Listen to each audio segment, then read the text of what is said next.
Hello everybody, मैं हूं Shakti and welcome back to my channel. And जो कोई भी मेरे चैनल पे न्यू है, अगर आपको वीडियो पसंद आती है then please subscribe to my channel and press the bell icon, ताकि जब भी मैं न्यू वीडियो अपलोड करूं आपको सबसे पहले अपडेट मिले। So today video is about industrial relations code 2020, but ये एक डिटेल वीडियो नहीं है। मैं इसमें थोड़ा सा एक शॉर्ट समरी आपको बताऊंगी अबाउट इंडस्ट्रियल रिलेशंस कोड की क्या क्या इसमें जो भी चेंजेस आए हैं वो क्या क्या आए हैं। सो लेट्स स्टार्ट। ये जो कोड है मैंने आपको पहले भी बताया है, 3 जो एक्ट है हमारे existing acts, which is trade union act,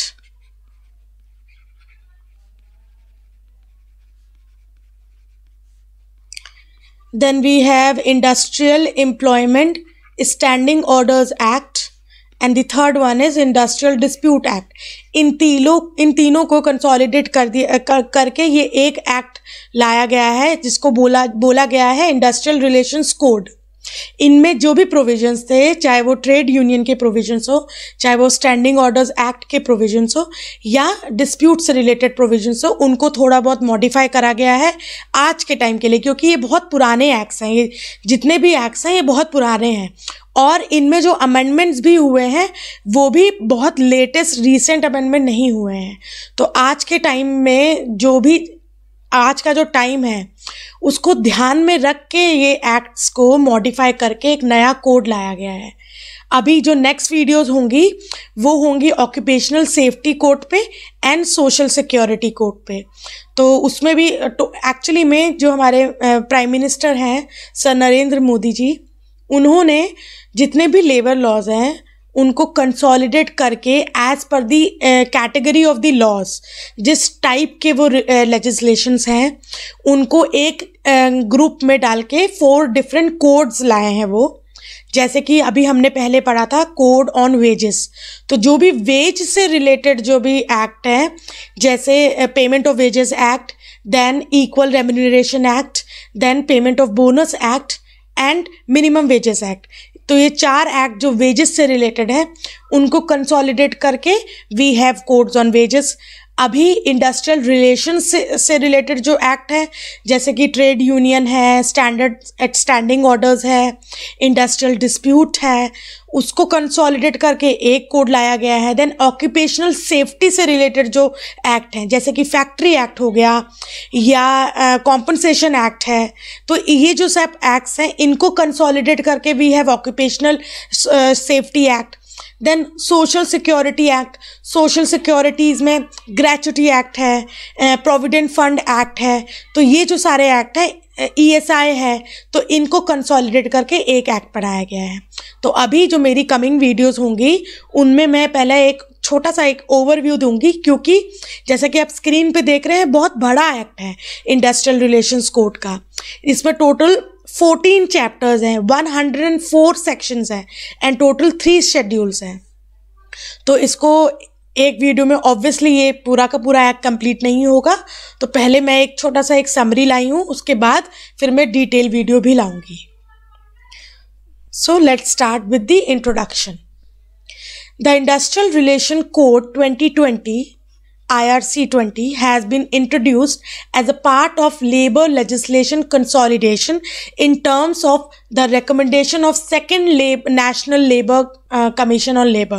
तो second National Labour Commission 2002 में इसने अपनी रिपोर्ट सबमिट करी थी, तो इन्हीं की रिकमेंडेशन पे ये जो न्यू लेबर लॉज हैं ये आए हैं। It consolidates and amend the laws related to trade union, conditions of employment in industrial relation establishments or undertaking, investigation and settlement of industrial dispute. The code combines and simplifies 3 central labor laws. अभी ये जो code है लोकसभा में ये bill 22 सितंबर 2020 को पास हुआ, राज्यसभा में 23 सितंबर 2020 को, एंड प्रेसिडेंट से इसको असेंट मिली थी 28 सितंबर 2020। और जैसा कि मैंने आपको पहले बताया, trade union act, industrial employment standing orders act and industrial dispute act 1947, इन तीनों को कंसोलिडेट करके अब नया कोड आया है जिसको बोला गया है industrial relations code. Now salient features. The definition of workers has been revised to include persons in supervisory capacity getting wages up to 18,000. तो अभी वर्कर्स की जो डेफिनेशन है उसको चेंज कर दिया गया है. अभी जो पर्सन एम्प्लॉयड पर्सन 18,000 तक का जिनकी सैलरी है पर मंथ वो वर्कर की डेफिनेशन में आएंगे. I am not saying employees but worker की डेफिनेशन में आएंगे. देन रीस्किलिंग फंड इंट्रोड्यूस करा गया है. जो भी रिट्रेंच्ड एम्प्लॉयज, अभी मैं आगे आपको बताऊंगी इसके बारे में, जो भी रिट्रेंच्ड एम्प्लॉयज होते हैं ये उनके लिए बना है. रजिस्टर्ड ट्रेड यूनियन में be recognised by the centre state as centre state trade union. तो रजिस्टर्ड ट्रेड यूनियन से रिलेटेड जो रिकॉग्निशन है उससे रिलेटेड भी इसमें थोड़े बहुत चेंजेस करे गए हैं. Concept of negotiating trade union, negotiating trade council, इसको इंट्रोड्यूस किया गया है. ये सब क्या होता है मैं अभी आपको बताऊंगी. Definition of strike includes casual leave taken by more than 50% of the employees on a given day. अब डेफिनेशन ऑफ स्ट्राइक है तो उसको थोड़ा सा इसमें नई चीज़ इंक्लूड करी गई है. पहले ये चीज़ नहीं थी कि अगर कोई भी गिवन डे पे जितने भी पर्टिकुलर एस्टैब्लिशमेंट में एम्प्लॉयज़ हैं, अगर उस एस्टैब्लिशमेंट के टोटल एम्प्लॉयज़ का 50% जो गिवन डे है उसमें 50% कैजुअल लीव पे भी अगर जाते हैं, मोर देन 50%, तो उसको स्ट्राइक माना जाएगा. Trade union have to give notice of 14 days before strike. तो 14 दिन स्ट्राइक से 14 दिन पहले आपको नोटिस देना पड़ेगा to the employer. Employees can raise industrial dispute with the concerned employer within the time period of 2 years. अभी अगर इंडस्ट्रियल डिस्प्यूट को रेज करना है, इंडस्ट्रियल डिस्प्यूट को की एप्लीकेशन देनी है या रेज करना है, तो उसका टाइम पीरियड जिस भी दिन वो पर्टिकुलर इंसिडेंट हुआ है जिसके अगेंस्ट आप इंडस्ट्रियल डिस्प्यूट रेज कर रहे हो, उस दिन से 2 साल तक का टाइम है आपके पास कि आप उस पर्टिकुलर इंसिडेंट के अगेंस्ट कोई भी इंडस्ट्रियल डिस्प्यूट रेज कर सकते हो against a particular employer. Provision with respect to standing orders apply to industrial establishment with more than 300 employees only. तो अब थोड़ा सा चेंजेस ये हुए हैं कि जहाँ पर जिस भी establishment में 300 से ज़्यादा एम्प्लॉयज़ एम्प्लॉयड हैं वहाँ पर जो भी स्टैंडिंग ऑर्डर्स के प्रोविजंस हैं वो मैंडेटरी हो जाएंगे. Establishment with less than 300 workmen can be laid off, retrenched, closed without government approval. तो अगर कोई भी इस्टेब्लिशमेंट में 300 से कम वर्कमैन काम करते हैं तो वहाँ पर अगर आप ले ऑफ कर रहे हो, रिट्रेंच कर रहे हो, अपनी अंडरटेकिंग को क्लोज कर रहे हो, तो आपको प्रायर अप्रूवल की ज़रूरत नहीं पड़ेगी ऑफ द गवर्नमेंट. अभी फिक्स टर्म एम्प्लॉयज़ ये नया टर्म इंक्लूड करा गया है in industrial relations code. The IR code introduces a new provision for fixed term employees, which means and refers to the engagement of a worker on the basis of written contract of employment. अगर employment का कोई written contract है जो worker और employer के बीच में कोई contract करके अब उस वर्कर को हायर किया जाता है एक पर्टिकुलर टाइम पीरियड के लिए, तो वो वर्कर फिक्स टर्म एम्प्लॉय की कैटेगरी में आ जाएगा. ऑल्दो एक टाइम पीरियड है तो दैट मीन्स कि परमानेंट नहीं है, टेम्परेरी है, बट स्टिल क्योंकि कॉन्ट्रैक्ट के अकॉर्डिंग वो अग्रीमेंट के बाद वो एम्प्लॉयमेंट में हायर हुआ है तो उसको फिक्स्ड टर्म एम्प्लॉय की कैटेगरी में लाया गया है. अब इसके बेनिफिट्स क्या मिलेंगे उसको? हिज और her hours of work, wages, allowances and other benefits shall not be less than that of a permanent worker. तो फिक्स टर्म एम्प्लॉयज़ जो भी होंगे उनके जो काम करने के वर्किंग आवर्स हैं, वेजेस हैं, अलाउंसेस हैं या कोई भी अदर बेनिफिट है वो कैसे होंगे? वो सिमिलर होंगे परमानेंट वर्कर के. तो मतलब जो भी 2 वर्कर, अगर एक वर्कमैन परमानेंट है और सेम वर्क और वर्क ऑफ सिमिलर नेचर की कैटेगरी में है तो फिक्स टर्म एम्प्लॉय और वो परमानेंट एम्प्लॉय जो है उन दोनों के जो बेनिफिट्स हैं वो सेम होंगे. और रही बात सेम वर्क और वर्क ऑफ सिमिलर नेचर की, तो मैं बता दूं कि सेम वर्क और वर्क ऑफ सिमिलर नेचर का मतलब होता है कि अगर 2 जॉब्स हैं ए एंड बी और दोनों को करने के लिए एक तरह का एनवायरनमेंट दिया गया है, मतलब जो वर्किंग कंडीशंस है दोनों जॉब्स के लिए वो सेम है, दोनों जॉब्स को करने के लिए एफर्ट सेम लग रहे हैं, उनकी रिस्पॉन्सिबिलिटी सेम है, देन एजुकेशनल क्वालिफिकेशन या जो भी स्किल्स वगैरह चाहिए वो सेम है, तो वो दो जो जॉब्स हैं वो सेम वर्क और वर्क ऑफ सिमिलर नेचर की कैटेगरी में आएंगी.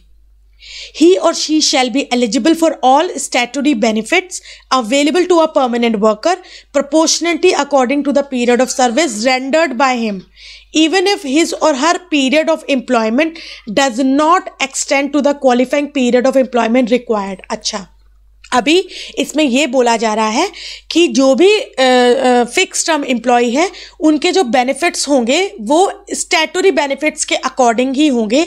मतलब जो भी स्टैट्यूटरी बेनिफिट्स मतलब लीगल बेनिफिट्स मैंडेटरी जो बाय लॉ किसी परमानेंट वर्कर को मिल रहे हैं वो सेम बेनिफिट्स किसको मिलेंगे, फिक्स टर्म एम्प्लॉयज़ को मिलेंगे. तो अगर सपोज एक बेनिफिट के लिए एक चीज़ मिलनी है किसी परमानेंट वर्कर को और उस चीज़ को वो परमानेंट वर्कर को मिले, उसके लिए परमानेंट वर्कर को सर्टन एलिजिबिलिटी क्राइटेरिया को फुलफिल करना पड़ेगा. तो ऐसा अगर कोई चीज़ है, सपोज ए कोई बेनिफिट है, उसके लिए सर्टन एलिजिबिलिटी क्राइटेरिया है, जब तक ये पूरा नहीं होगा तब तक ए बेनिफिट परमानेंट वर्कर को नहीं मिल सकता. तो ऐसा अगर कुछ है एलिजिबिलिटी तो वो फिक्स टर्म एम्प्लॉयज़ के लिए अप्लाई नहीं होगी, क्योंकि ऑब्वियसली वो पर्टिकुलर टर्म पीरियड के लिए आ रहे, परमानेंट नहीं है. तो अगर कोई एलिजिबिलिटी है कि आपको इतने टाइम की जॉब करनी पड़ेगी तभी आपको ये मिलेगा, आपको इतना घंटे काम करने पड़ेंगे तभी आपको ये मिलेगा, तो ये चीज़ें फिक्स टर्म एम्प्लॉयज़ के ऊपर अप्लाई नहीं होंगी. He she shall be eligible for gratuity if he she renders service under a contract for a period of 1 year. तो अगर फिक्स टर्म एम्प्लॉय का जो टर्म है वो 1 ईयर का है तो उसको ग्रेच्युटी भी मिलेगी. ये न्यू है बिल्कुल. पहले ग्रेच्युटी का क्या एलिजिबिलिटी थी, अगर आपने मेरा ग्रेच्युटी वाला एक्ट देखा होगा वीडियो तो उसमें ग्रेच्युटी की जो एलिजिबिलिटी थी वो थी 5 इयर्स की कंटिन्यूस सर्विस. अनटिल अनलेस आपने 5 इयर्स की कंटिन्यूस सर्विस रेंडर नहीं करी होगी एक पर्टिकुलर ऑर्गेनाइजेशन में, आप ग्रेच्युटी के लिए एलिजिबल नहीं हो पाएंगे. लेकिन यहाँ पर क्या बोल रहा है, अगर आप फिक्स टर्म एम्प्लॉय हैं और अगर आपने 1 साल की मिनिमम सर्विस पूरी करी है तो आप ग्रेच्युटी के लिए एप्लीकेबल या एलिजिबल हो जाएंगे. नाउ ट्रेड यूनियन से रिलेटेड अगर जो चेंजेस आए हैं उसको पढ़ते हैं.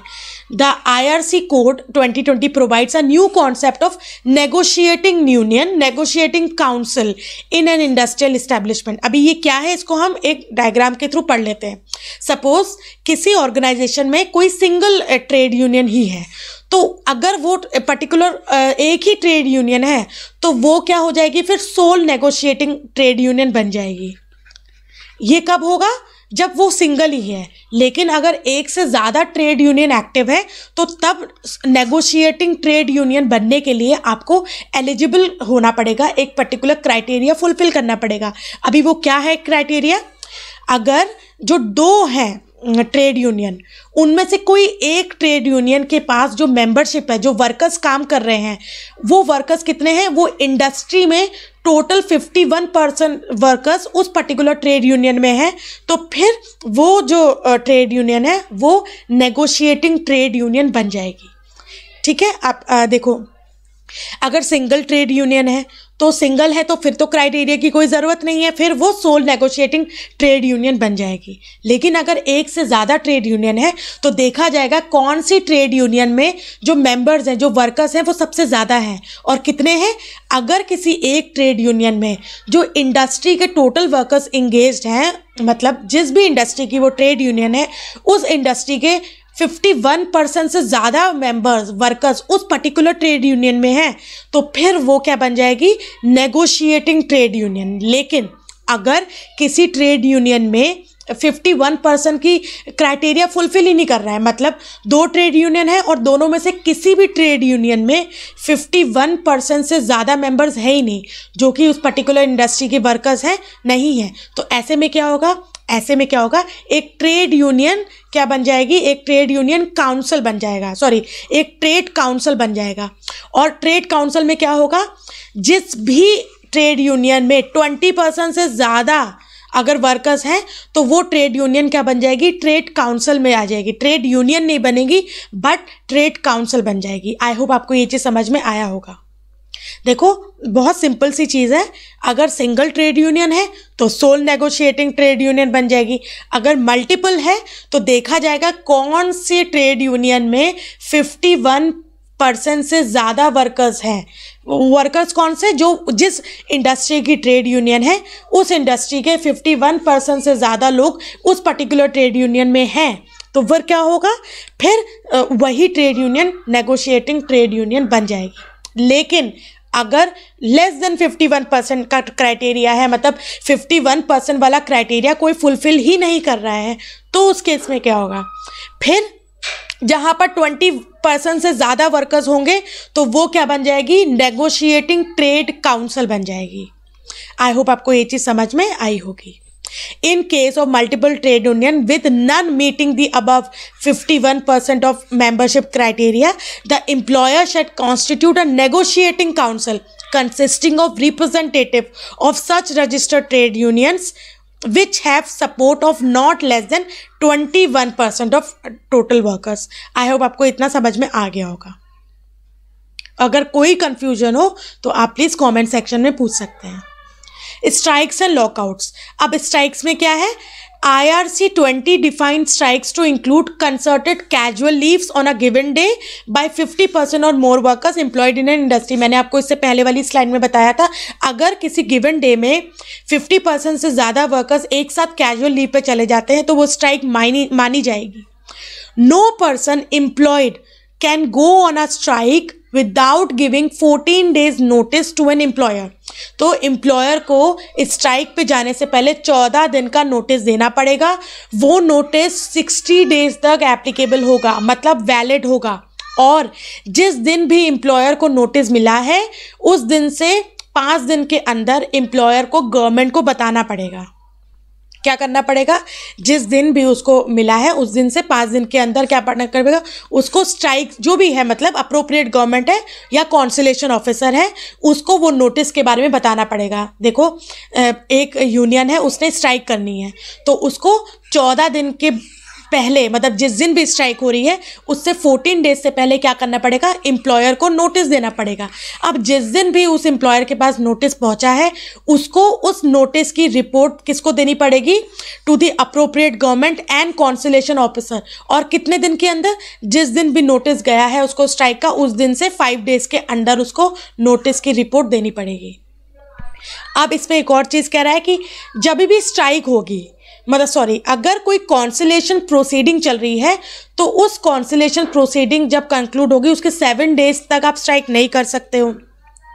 During and up to 60 days after proceeding before a tribunal, और ट्रिब्यूनल के पास अगर पहुंच गया है तो ऑब्वियसली ड्यूरिंग, मतलब जब वो केस चल रहा है during the period of proceeding, तब तो आप स्ट्राइक नहीं कर सकते, लॉकआउट नहीं कर सकते। एंड जब आपका जो केस है वो ख़त्म हो गया, वो कंक्लूड हो गया है, तो उस दिन से 60 days के अंदर भी आप स्ट्राइक या लॉकआउट नहीं कर सकते। सेम गोज विथ कॉन्सुलेशन प्रोसीडिंग, मतलब यहाँ पर लॉकआउट और स्ट्राइक दोनों का प्रोहिबिशन है। और चेंजेस क्या आए हैं, पहले ट्रिब्यूनल का जो टाइम पीरियड था वो 2 months का था, तो 2 months में 30 days भी आता है, 31 days भी आता है, लेकिन अब यहाँ स्पेसिफिकली 60 days बोल दिया गया है। And during any period in which a settlement or a award is in operation, और अगर कोई सेटलमेंट हुआ है या कोई अवार्ड, कोई जजमेंट पास हुआ है और वो ऑपरेशन में है, तो उस दौरान भी आप स्ट्राइक या लॉकआउट नहीं कर सकते। So standing orders, IRC 20 provides that the provision with respect to standing orders shall apply to establishment having had 300 or more employees. Okay, यहाँ पर मोर देन 300 नहीं है, जो मैंने आपको पहली स्लाइड में बताया था। अगर किसी इस्टेब्लिशमेंट में 300 और मोर या उससे ज़्यादा एम्प्लॉयज़ हैं तो वहाँ पर फिर स्टैंडिंग ऑर्डर्स लग जाएंगे या मैंडेटरी होंगे basically. An employ shall be required to prepare the draft standing orders on the basis of model standing order for the of central government within 6 months from the date of commencement of the court in consultation with the recognized negotiating trade union or members of negotiating trade council with respect to the same.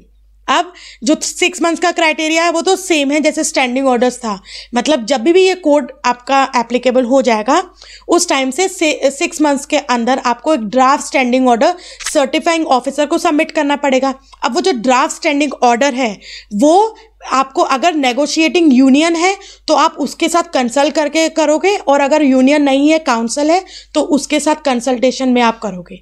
I hope आपको इतना समझ में आया होगा। और जो change है वो क्या है, 300 एंड मोर वाला। पहले यहाँ 100 था, अभी ये 300 हो गया है।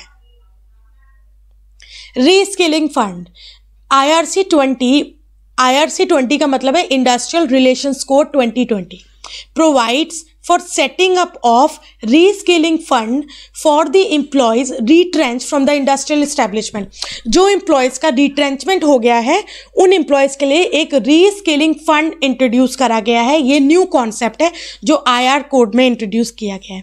The fund shall consist of following amounts: contribution of the employer equivalent to 15 days wages as last drawn by the worker immediately before being retrenched। तो रिट्रेंच होने से पहले जो उसकी लास्ट वेजेस थी वो वेजेस का 15 डेज का जो एक एवरेज है उसका इक्विवेलेंट लेना है, और आपको रीस्किलिंग जो फंड है एम्प्लॉयर को वो कंट्रीब्यूट करना है। कंट्रीब्यूशन क्या होगा, 15 डेज वेजेस जो होते हैं वर्कर के वो। The fund must be utilized for paying 15 days wages last drawn। अब फंड जो है वो क्या होगा, fund must be utilized for paying 15 days wages last drawn by the worker। तो वही है, रिट्रेंच हो गया है अगर वर्कर, तो जो एम्प्लॉई है रिट्रेंच होने से पहले जो भी वर्कर की वेजेस थी उसका 15 डेज का वेजेस बनता है वो फंड में कंट्रीब्यूट करेगा, और वही उसको एज अ वेजेस देगा एम्प्लॉयर, वही सेम वर्कर को एज अ वेजेस देगा। कब तक, कब से, जब मतलब जिस दिन से वो रिट्रेंच हुआ है उस दिन से 45 डेज के अंदर उसको वही सेम अमाउंट उसके अकाउंट में सबमिट करवाना पड़ेगा। So now lay off and retrenchment.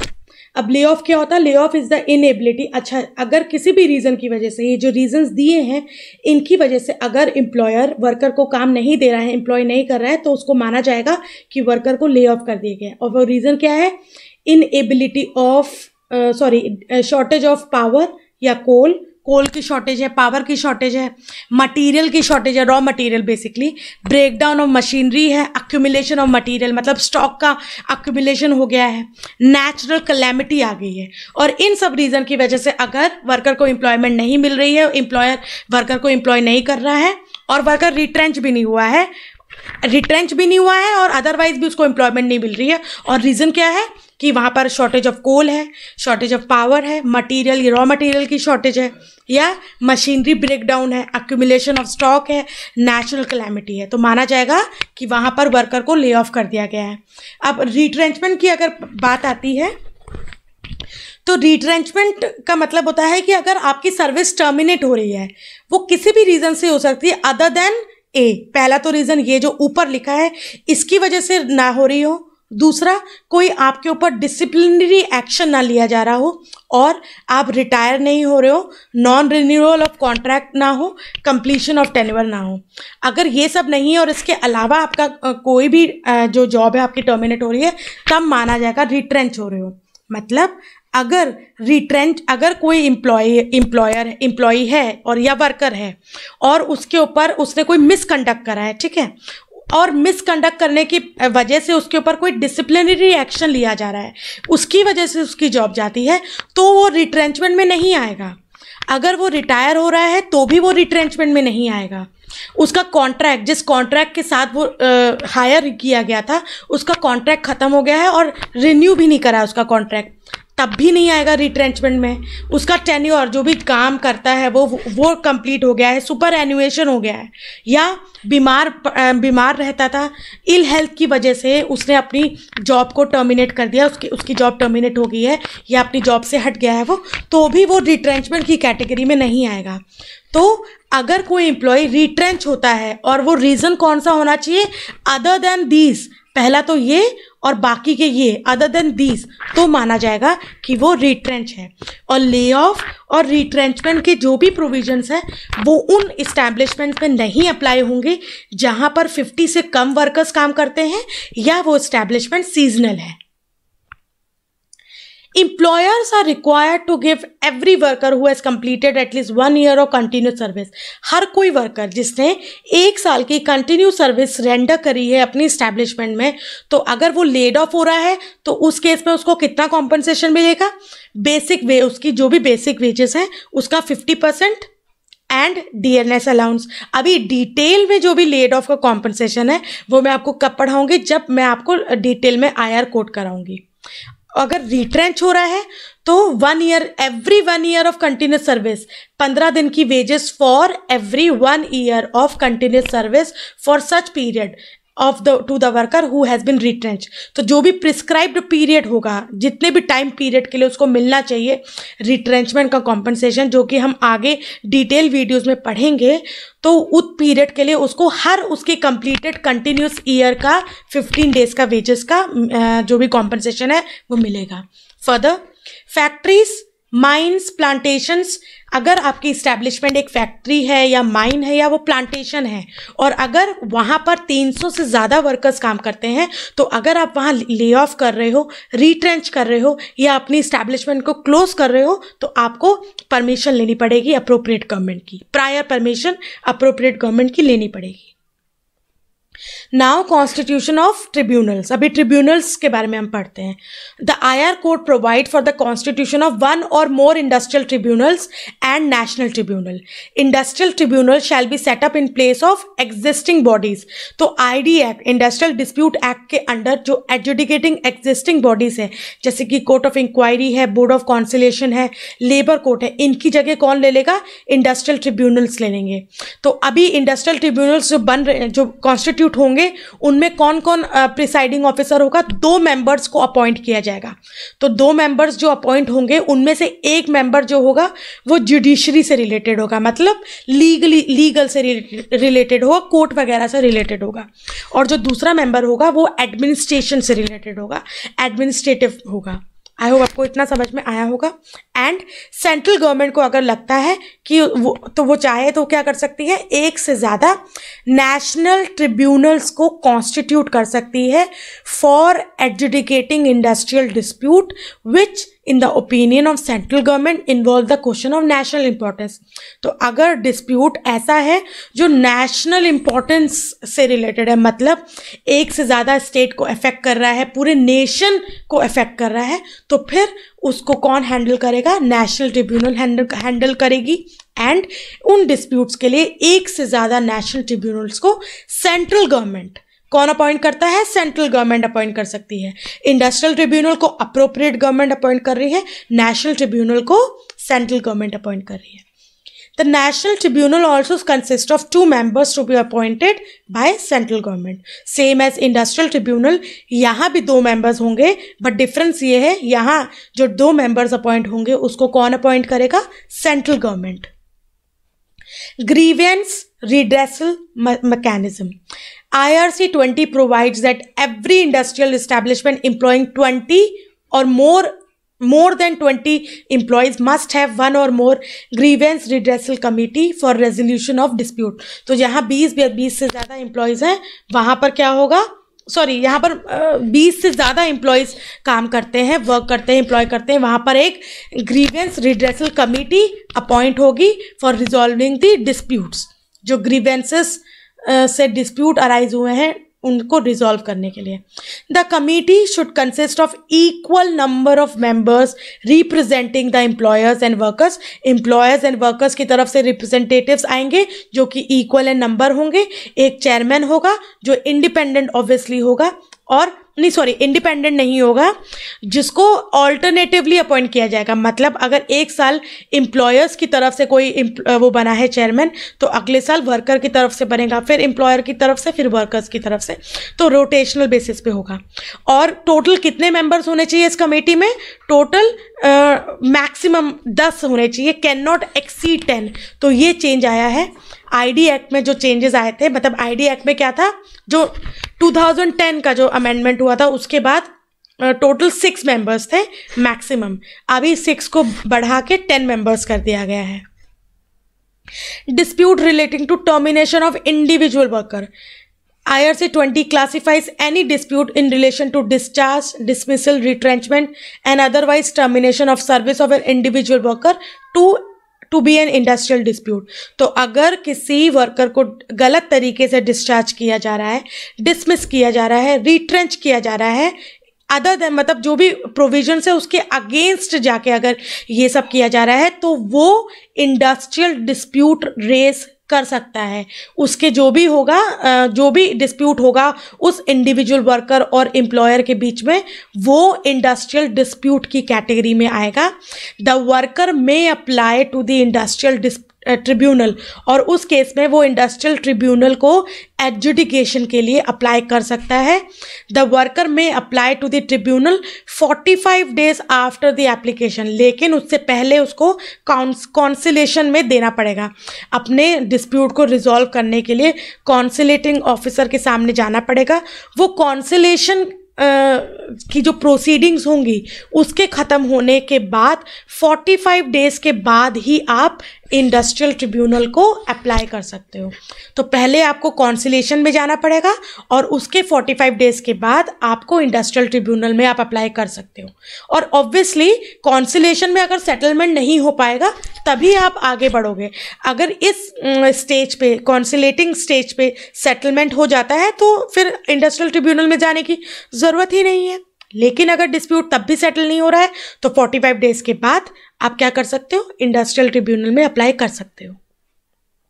Now offences and penalties. Penalty for unfair labour practices 10,000 से 2 लाख तक की कर दी गई है। Penalty for committing unfair labour practice after conviction, तो मतलब एक बार आपको एक बार पनिशमेंट मिल चुकी है, अब एक बार ऑफेंस कर चुके हो अनफेयर लेबर प्रैक्टिस से रिलेटेड, उसके बाद करते हो, कंटिन्यू करते हो वो ऑफेंस को, उस केस में क्या होगा, ₹50,000 to 5 लाख और इम्प्रिजनमेंट अप टू 3 months।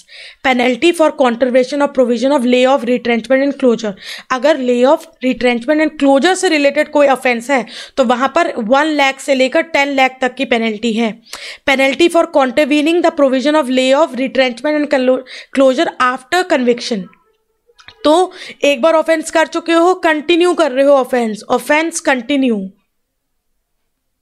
तो उसमें क्या होगा, fine up to 1 lakh, 5 lakh से लेके 20 लाख तक का फाइन पड़ सकता है और 6 मंथ तक की जेल हो सकती है।